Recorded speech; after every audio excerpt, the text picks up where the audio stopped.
Capítulo 78. Jesus morre no Calvário. Quando chegaram ao lugar chamado Caveira, ali o crucificaram. Lucas, capítulo 23, verso 33. A notícia da condenação de Cristo havia se espalhado, e pessoas de todas as classes e hierarquias se dirigiram ao local da crucifixão. Os sacerdotes e líderes religiosos haviam se comprometido a não incomodar os seguidores de Cristo e, se lhe fosse entregue, os discípulos e crentes se juntassem à multidão. A cruz que tinha sido preparada para Barrabás foi posta nos ombros ensanguentados de Jesus. 2 companheiros de Barrabás estavam condenados a morrer na mesma ocasião. Para eles também foram providenciadas cruzes. Desde a ceia da Páscoa, Jesus não havia comido ou bebido. Ele tinha suportado a angústia da traição e visto seus discípulos o abandonarem. Havia sido levado para Anás, Caifás, Pilatos, Herodes e novamente para Pilatos. Durante toda a noite, tinham ocorrido cenas capazes de provar ao máximo a resistência de uma pessoa. Ele, porém, se portou com dignidade. Quando, depois de mais chicotadas, a cruz foi posta sobre ele. A natureza humana não pôde mais suportar, e ele caiu desmaiado sob a pesada carga. A multidão não mostrava compaixão. Todos escarneciam dele por não poder carregar a pesada cruz. Novamente, os soldados puseram a carga sobre ele e de novo ele caiu. Seus algozes viram que não seria mais possível ele carregar a cruz. Quem carregaria aquele peso humilhante? Não seriam os judeus, pois uma impureza os impediriam de observar a Páscoa. Simão de Cirene, um estranho recém-chegado do campo, encontrou a multidão. Pasmado, Simão se deteve diante da cena. Por ter expressado compaixão, eles o agarraram e puseram a cruz sobre os ombros dele. Os filhos de Simão criam no Salvador, mas ele mesmo não acreditava.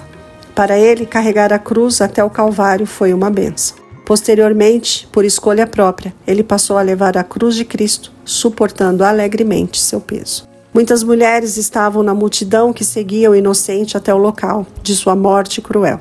Algumas delas já haviam levado para ele seus doentes e sofredores. Outras haviam sido elas mesmas curadas. Elas estavam impressionadas com o ódio da multidão por Cristo. Apesar das raivosas palavras de sacerdotes e líderes religiosos, essas mulheres romperam em prantos quando viram Jesus cair com a cruz nas costas. Isso atraiu a atenção de Cristo. Ele sabia que elas não estavam chorando por ele na condição de enviado de Deus, mas nem por isso foi indiferente à simpatia mostrada por elas. Em seu coração foi despertada a mais profunda simpatia por aquelas mulheres. Filhas de Jerusalém, ele disse, não chorem por mim, chorem por vocês mesmas e por seus filhos. Cristo olhava para o futuro, para o tempo da destruição de Jerusalém, quando muitas das que agora choravam por ele pereceriam com seus filhos. Um julgamento mais amplo. Da queda de Jerusalém, os pensamentos de Jesus passaram para um julgamento mais amplo. Na destruição da cidade, impenitente, ele viu um símbolo da destruição final que viria ao mundo. Então dirão as montanhas, caiam sobre nós, e as colinas, cubram-nos, pois se fazem isso com a árvore verde, o que acontecerá quando ela estiver seca? A árvore verde representa ele próprio, o inocente Redentor. A ira de Deus contra a transgressão caiu sobre seu Filho amado. Que sofrimento então ia suportar o pecador que continuasse em pecado? Aquele que não se arrependesse conheceria uma tristeza que nenhuma linguagem seria capaz de expressar. Muitos na multidão que seguia o Salvador até o Calvário o haviam acompanhado com hosanas e ramos de palmeira ao ele entrar no triunfal em Jerusalém. Muitas pessoas que naquela ocasião tinham lhe dado louvor por ele ser popular, agora engrossavam o clamor: crucificam. Quando Cristo entrou em Jerusalém, os discípulos se agruparam ao seu redor, sentindo que era um alto privilégio estar ligados. Ele agora, em sua humilhação, eles o seguiam de longe. A agonia da mãe de Cristo. No local da execução, os 2 ladrões se debatiam das mãos dos que puseram sobre a cruz. Jesus, porém, não ofereceu resistência. Sua mãe, apoiada por João, tinha acompanhado os passos do filho até o Calvário. Ela desejava muito amparar a cabeça ferida do filho com as mãos. Não lhe permitiram esse penoso privilégio.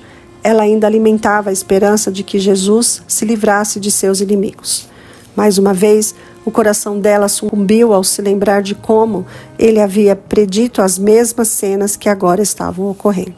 Enquanto os ladrões eram amarrados às suas respectivas cruzes, ela observava em angustiante suspense. Será que aquele que dera vida ao morto deixaria que o crucificassem?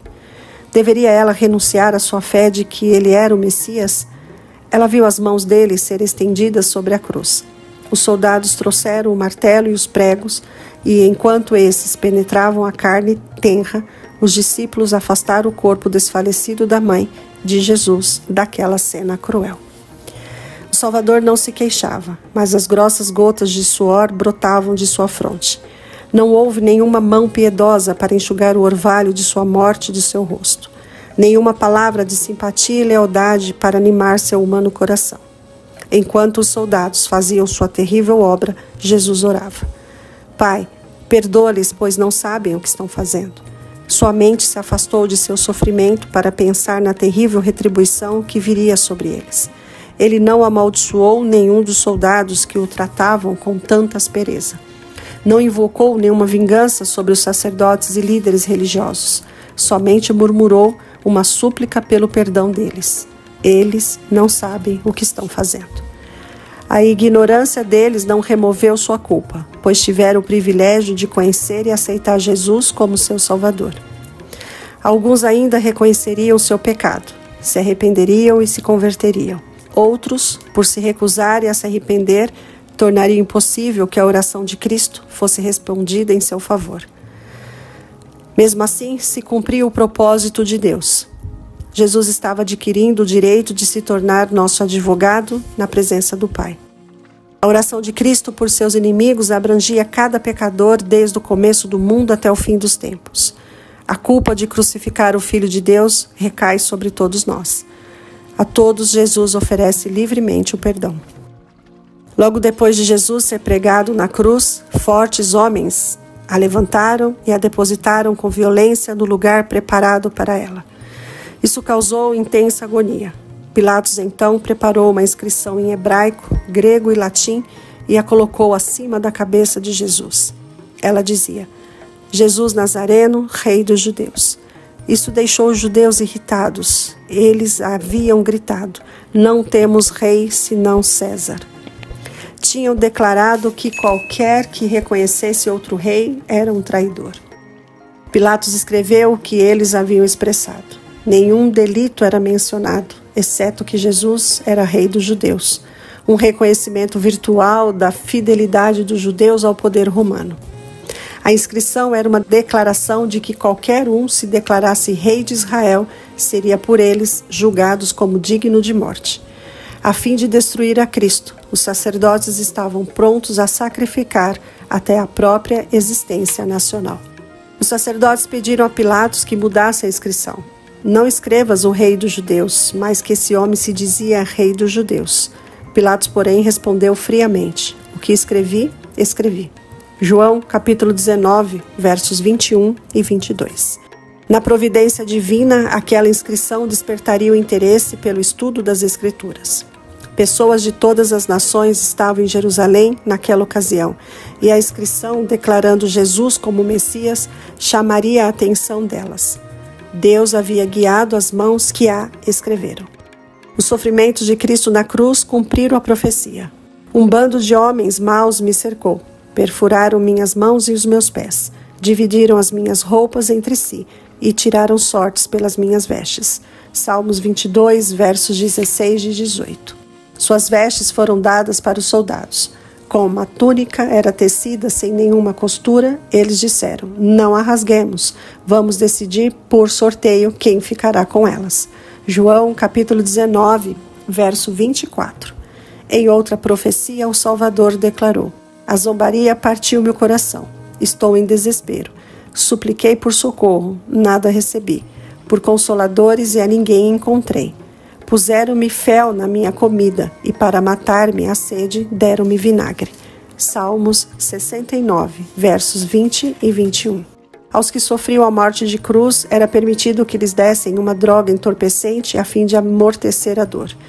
Quando Jesus a provou, ele se recusou a tomá-la. Sua fé devia estar firmada em Deus. Sua única força em botar seus sentidos seria dar vantagem a Satanás. Sacerdotes, líderes religiosos e escribas se reuniram à turba na zombaria ao agonizante Salvador. Em outras ocasiões, a voz do Pai Celestial fora ouvida, proclamando a divindade de Cristo. Agora, ela estava silente. Nenhum testemunho foi ouvido em seu favor. Ele sofreu sozinho. Desça da cruz, se és filho de Deus, disseram eles. Salve-se a si mesmo, se és o Cristo de Deus, o escolhido. Em forma humana, Satanás e seus anjos estavam presentes ao pé da cruz, cooperando com seus sacerdotes e líderes religiosos, todos coligados em um frenesi satânico. Jesus ouviu os sacerdotes declararem: salvou os outros, mas não é capaz de salvar a si mesmo. E é o Rei de Israel. Desça agora da cruz e creremos nele. Mateus capítulo 27, versos 42. Cristo poderia ter descido da cruz. O pecador tem esperança do perdão e favor divinos justamente porque ele não salvou a si mesmo. Um ladrão crucificado crê. Um resplendor brilhou sobre Jesus na cruz para confortá-lo. A oração do ladrão arrependido. A princípio, os dois homens crucificados com Jesus o insultaram, sendo que um deles, em seu sofrimento, estava mais desesperado e provocador. Mas o seu companheiro não era um criminoso empedernido. Era menos culpado do que muitos que estavam ao lado da cruz insultando o Salvador. Ele tinha visto e ouvido Jesus, mas havia sido afastado dele pelos sacerdotes e líderes religiosos. Procurando abafar suas convicções, ele foi afundando no pecado até ser preso e condenado. Da cruz, ele viu os grandes líderes religiosos ridicularizando Jesus. Ouviu seu companheiro na culpa repetir as ultrajantes palavras: você não é Cristo? Salve-se a si mesmo e a nós. Lucas capítulo 23, verso 39. No entanto, ele ouviu entre os ali presentes muitos que repetiam palavras ditas por Jesus e falavam de suas obras. A convicção de que aquele era o Cristo voltou. Virando-se para o seu companheiro no crime, disse: você não teme a Deus, nem estando sobre a mesma sentença? Os dois ladrões moribundos já não tinham por que temer os homens. Um deles sentiu a convicção de que havia um Deus a quem temer e em um futuro pelo qual tremer. Agora, a história de sua vida estava prestes a se encerrar. Nós estamos sendo punidos com justiça, porque estamos recebendo o que os nossos atos merecem. Mas este homem não cometeu nenhum mal. Quando foi condenado por seu crime, o ladrão ficou em desespero, mas pensamentos estranhos, ternos, surgiram agora. O Espírito Santo iluminou sua mente e pouco a pouco a cadeia de evidências se juntou. Em Jesus, escarnecido e pendendo na cruz, ele viu o Cordeiro de Deus. A esperança se misturava com angústia quando o moribundo homem se lançou sobre o agonizante Salvador. Senhor, lembra-te de mim quando entrares no teu reino. Rapidamente veio respostas, nos tons suaves e melodiosos de palavras cheias de amor. Eu lhe garanto, hoje, você estará comigo no paraíso. Jesus desejou muito ouvir alguma expressão de fé dos seus discípulos. Ele só tinha ouvido as palavras de lamento. Nós esperávamos que era ele que ia trazer a redenção a Israel. Lucas capítulo 24, verso 21. Como foi bem recebida aquela declaração de fé e amor vinda do ladrão moribundo. Enquanto até os discípulos duvidavam, o pobre ladrão chamava Jesus de Senhor. Ninguém o reconheceu assim na cruz, exceto o ladrão arrependido, salvo no último instante. O tom do homem arrependido chamou a atenção dos que estavam ali. Os soldados que estiveram brigando pelas vestes de Cristo pararam para ouvir e esperaram a resposta dos lábios quase sem vida de Cristo. Quando ele pronunciou as palavras daquela promessa, uma luz viva penetrou a nuvem negra que parecia envolver a cruz. Em sua humilhação, Cristo foi glorificado. Aquele que perante outros olhos parecia vencido, era vencedor. Ele tinha sido reconhecido como o que leva os pecados. Homens podiam arrancar suas vestes, porém não podiam roubar-lhe o poder de perdoar pecados. É seu direito real salvar todos os que vêm a Deus por meio dele. Eu lhe garanto hoje, você estará comigo no paraíso. Cristo não prometeu que o ladrão estaria com ele no paraíso naquele dia.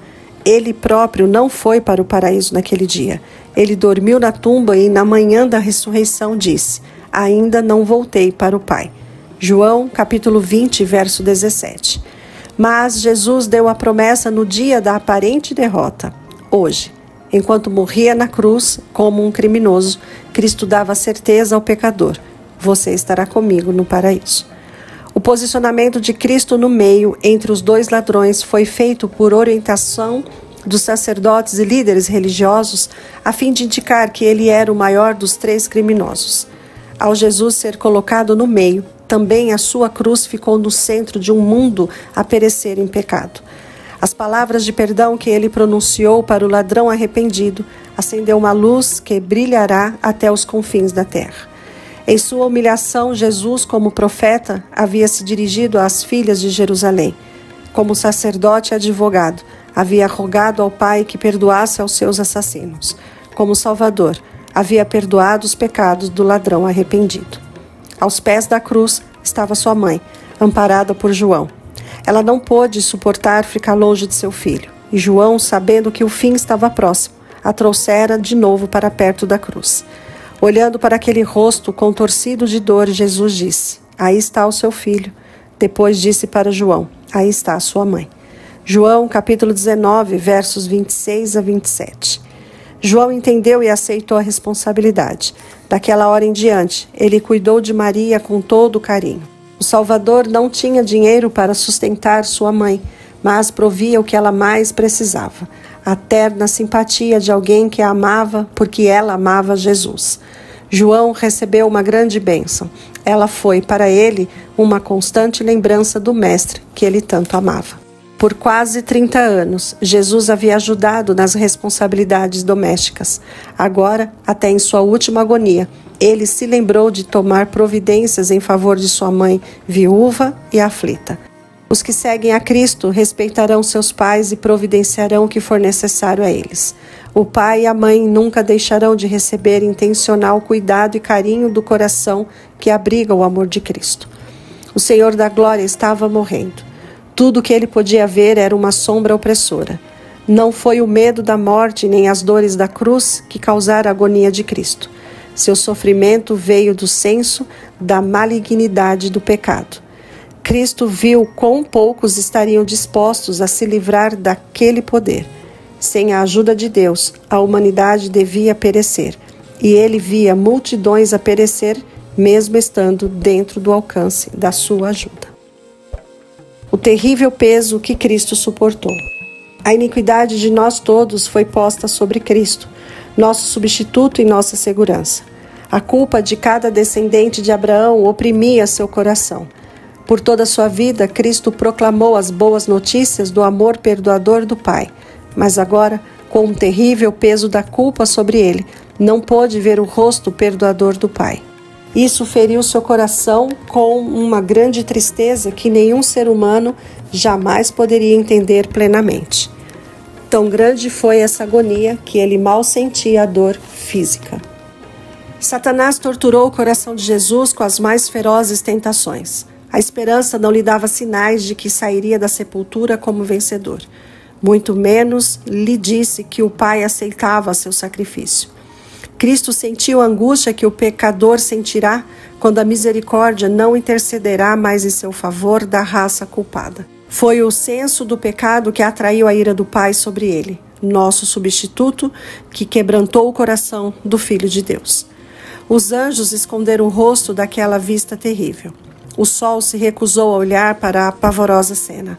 Seus raios brilhantes estavam iluminando a terra ao meio-dia, quando de repente parecia ter sido apagado. Completa escuridão rodeou a cruz. Houve trevas sobre a terra, do meio-dia às 3 da tarde. Marcos, capítulo 15, verso 33. Não houve nenhuma causa natural para essa escuridão, a qual foi tão profunda como a meia-noite, sem lua ou estrelas. Foi um testemunho milagroso dado por Deus, o qual confirmaria a fé das gerações posteriores. Naquela densa escuridão, Deus ocultou sua presença. Deus e os santos anjos estavam ao lado da cruz. O Pai estava com seu Filho, embora não revelasse sua presença naquela terrível e temível hora. Cristo não devia ser confortado com a presença do Pai. Na densa escuridão, Deus recobriu a última agonia humana do seu Filho. Todos os que tinham visto a Cristo em seu sofrimento ficaram convencidos de que ele era divino. Durante as longas horas de agonia, ele estivera exposto aos olhares da multidão escarnecedora. Agora, foi misericordiosamente escondido pelo manto de Deus. Um terror indescritível se apoderou da multidão reunida em torno da cruz. As maldições e insultos cessaram. Relâmpagos vindos das nuvens de vez em quando revelavam com seu brilho o Redentor crucificado. Sacerdotes, líderes religiosos, executores, a turba, todos acharam que o momento do seu castigo havia chegado. Alguns cochichavam dizendo que Jesus agora desceria da cruz. À 9ª hora, as trevas se afastaram daquelas pessoas, mas ainda encobriam o Salvador. Nenhum olhar podia penetrar as profundas sombras que envolviam o sofrimento de Cristo. Então, Jesus bradou em alta voz: Eloi, Eloi, lama sabachthani, que significa: meu Deus, por que me abandonaste? Muitas vozes exclamaram: a vingança do céu está sobre ele, porque afirmou ser o Filho de Deus. Muitos que creram nele ouviram seu grito de desespero. A esperança os abandonou. Se Deus tinha abandonado Jesus, em que poderiam seus seguidores confiar? Última oportunidade de mostrar piedade humana. Quando as trevas se dissiparam, Cristo voltou a ter consciência do seu sofrimento físico e disse: tenho sede. Um dos soldados romanos teve pena e pegou uma esponja, mergulhou-a no vinagre e a ofereceu para ele. No entanto, os sacerdotes zombavam da sua agonia. Suas palavras, Eloi, Eloi, lama sabachthani, foram mal interpretadas por eles e disseram: ele está chamando Elias. Eles desprezaram a última oportunidade que tiveram de aliviar o sofrimento de Jesus. Disseram: vejamos se Elias vem salvá-lo. O Imaculado Filho de Deus pendia na cruz, com a carne lacerada pelas chicotadas, as mãos pregadas na madeira, os pés cravados no madeiro, a cabeça real ferida pelos espinhos. Tudo o que ele sofreu, a agonia que torturou seu corpo e a inexprimível angústia que encheu sua alma ao ser ocultado dele o rosto do seu Pai, fala a cada filho da família humana, declarando: é por você que o Filho de Deus consente em carregar o peso da culpa. É por você que ele neutraliza o domínio da morte. É por você que ele abre os portais do paraíso. É por você que ele oferece como sacrifício. Tudo isso é por amor a você. Cristo morre triunfante. De repente, a sombra que estava sobre a cruz desapareceu. Em sons como de trombetas que pareciam ecoar para toda a criação, Jesus clamou: está consumado. Pai, nas tuas mãos entrego o meu espírito. Lucas, capítulo 23, verso 46. Uma luz circundou a cruz e o rosto do Salvador brilhou como uma glória semelhante à do sol. Então, ele reclinou a cabeça e morreu. Em meio à horrível escuridão, Cristo tinha sorvido as últimas gotas da taça da desgraça humana. Naquelas horas terríveis, ele tinha se apoiado nas provas de aceitação já dadas por seu Pai. Ele conhecia o caráter de seu Pai e, pela fé, descansava naquele a quem sempre se alegrava em obedecer. Ao se entregar a Deus, o sentimento de ter perdido o favor do seu Pai removido. Pela fé, Cristo foi vencedor. Novamente a escuridão cobriu a terra e houve um violento terremoto seguido de grande confusão. Nas montanhas ao redor, rochas se partiam ao meio, rolando violentamente até a planície. Sepulcros se abriram devolvendo seus mortos. Sacerdotes, soldados, executores e outras pessoas jaziam prostradas no chão. Quando o brado "está consumado" saiu dos lábios de Cristo, era a hora do sacrifício da tarde. O cordeiro que representava Cristo tinha sido trazido para ser morto. O sacerdote estava com o cutelo erguido e o povo observava. A terra tremeu, pois era o próprio Senhor que se aproximava. Ruidosamente, o véu do interior do templo foi rasgado de cima a baixo por uma mão invisível, expondo ao olhar da multidão um lugar antes cheio da presença de Deus. O Santíssimo do Santuário Terrestre deixou de ser um lugar sagrado. Houve terror e confusão por toda parte. O sacerdote estava para terminar o sacrifício da vítima, mas a sua mão, paralisada, deixou cair o cutelo e o cordeiro escapou. O símbolo havia encontrado seu cumprimento. O grande sacrifício tinha sido feito. Um caminho novo e vivo foi preparado para todos. Dali em diante, o Salvador deveria atuar como sacerdote e advogado no céu dos céus. Pelo seu próprio sangue, ele entrou no Santo dos Santos, uma vez por todas, e obteve eterna redenção. Hebreus, capítulo 9, verso 12.